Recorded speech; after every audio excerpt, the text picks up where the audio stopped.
தேடித்தே நம்மை வளர்த்தெடுத்த பெய்வளைதல்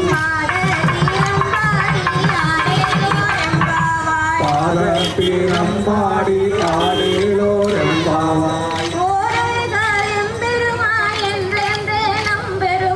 ஒரு நாள் எம்பெருமான் என்றென்றே நம் பெருமான்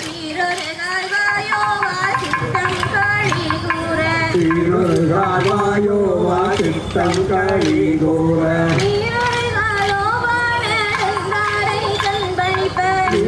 திருகாலோவானே என்றாரை கண்பணிப்ப